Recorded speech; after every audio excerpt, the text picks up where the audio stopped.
Hello everyone. शाओनिंग का mood off देख के गुचुआन तो अंदाज़ा लगा लेता है कि ज़रूर ये एग्ज़ाम्स को लेके ही अपसेट होगी। सो काम ख़त्म करके वो उसे अपने घर ही लेके आ गया था एंड इसकी स्टडी के लिए उसने कुछ मटेरियल वगैरह भी मंगवा लिया होता है। इसी दौरान उनकी कैट बाहर निकल जाती है। दोनों बड़ी मुश्किल से उसे ढूंढ पाते हैं। वेल शाओ तो पढ़ पढ़ के इतना थक चुकी थी कि इसे खुद को आउटिंग पे ले जाने के लिए कहती है। वो भी मान ही गया था। इधर डैड बहुत खुश के उनका बेटा इतने दिनों के बाद उनके हाथ का खाना खाने आया था, जो कि उन्होंने खुद इसके लिए प्रिपेयर किया था। बट तभी अचानक शू को इमरजेंसी में कॉल आ जाती है, तो उसे ज़्यादा देख के ये अब काफ़ी अपसेट हो गए थे। यहाँ से जाते हुए शू पास्ट की मेमोरीज में ही खो गया था कि कैसे एक दफ़ा शाओनिंग ने इसे कुछ लड़कों से बुली होते बचाया था।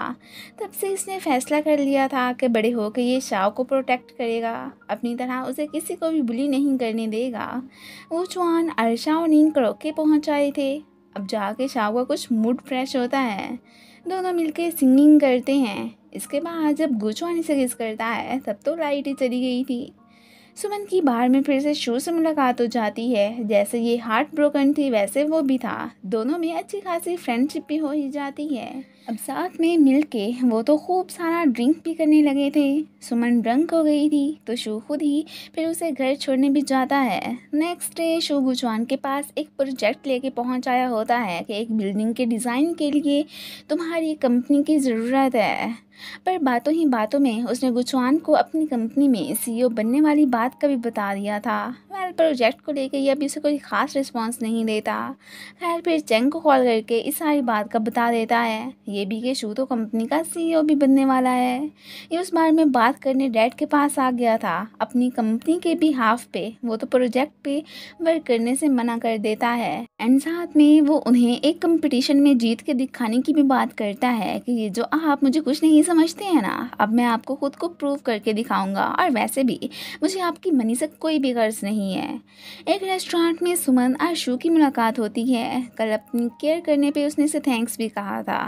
वो अब इसे अपनी कंपनी में जॉब करने की ऑफ़र करता है बट ये नहीं मानती।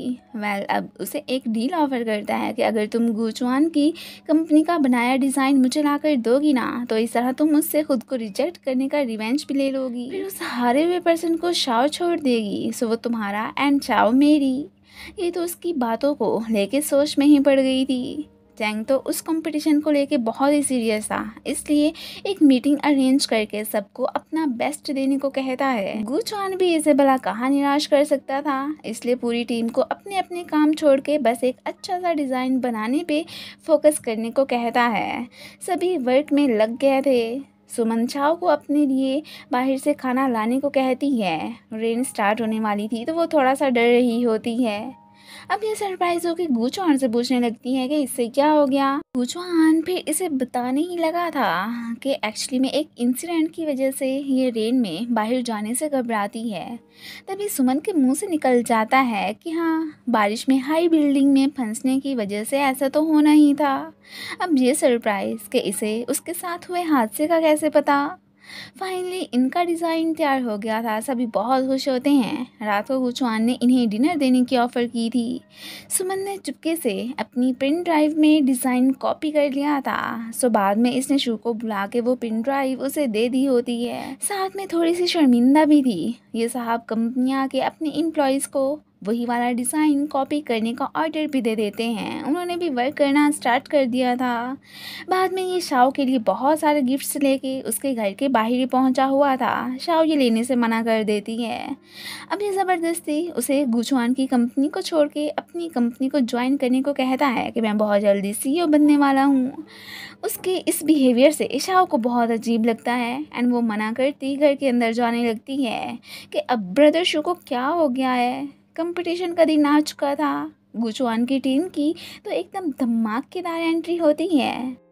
यहाँ पे तो बहुत सारे डिज़ाइनर्स अपनी अपनी प्रेजेंटेशन लेके पहुंच आए होते हैं। इवन कि इनमें शू की कंपनी भी शामिल थी। बट अब जब ये शू के बने डिज़ाइन को देखते हैं तो एकदम सरप्राइज रह जाते हैं कि ये तो हमारे वाला डिज़ाइन था ना। अब हम क्या करेंगे, सभी बहुत ही परेशान हो गए थे। गुचुआन काई को एक पिन ड्राइव दे के अपनी प्रेजेंटेशन देने लगता है। अब सभी सरप्राइज कि ये न्यू डिज़ाइन गुचुआन ने कब बनाया हमें तो पता ही नहीं चला। सुमन और शू की तो शक्लें फिर देखने वाली थी। शाओनिंग तो बहुत खुश होती है। असल में ये बैकअप डिज़ाइन उसने और गुचुआन ने मिलकर ही बनाया था। उन्हें क्या खबर थी कि उनका ये तैयार किया गया डिज़ाइन इतने मुश्किल वक्त में काम आएगा। यहाँ पे तो डायरेक्टर शिव तो गुचुआन से काफ़ी इम्प्रेस हुए बैठे होते हैं। सभी को उसे अप्रिशिएट करते देख के शू को बहुत बुरा लगता है।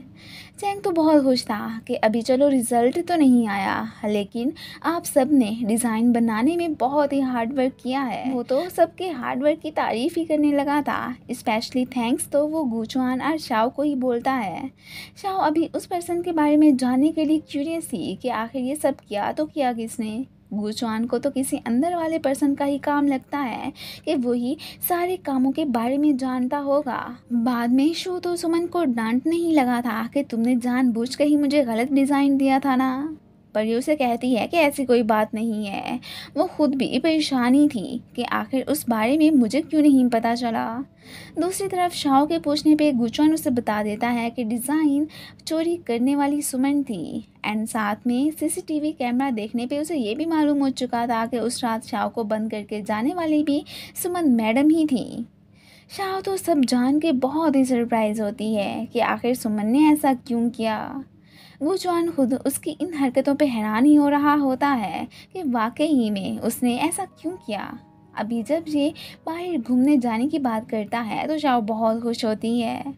ऑफिस के बाहर इनको साथ में देख के सुमन का तो फेस ही लटक गया था। फिलहाल तो उसने अपनी की गई मिस्टेक की गुचुआन से जाके माफ़ी नहीं मांगी थी।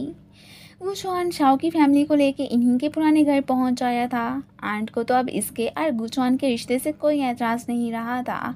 वो था ही इतना अच्छा, सबका ख्याल रखने वाला, सो उसे दामाद बनाने में इन्हीं क्या दिक्कत। एक ग्रैंडमा के पास बैठी थी तो गुचुआन उसे कॉल करके ही बात करने लगता है। चैंग घर पे लाइट ठीक करने ही लगा था तभी उसे करंट लग जाता है। गिरने से उसकी कमर में पेन होने लगा था तो यैन फिर उसे मेडिसिन लगाने लगती है। वह साथ में परेशान भी थी कि तुम इतनी अच्छी लाइफ छोड़ के यहाँ पे जो रह रहे हो, किसी दिन मुझे छोड़ के चले गए तो फिर क्या होगा। वो उसे अश्योर करवाता है कि ऐसा कुछ नहीं होने वाला, डोंट वरी।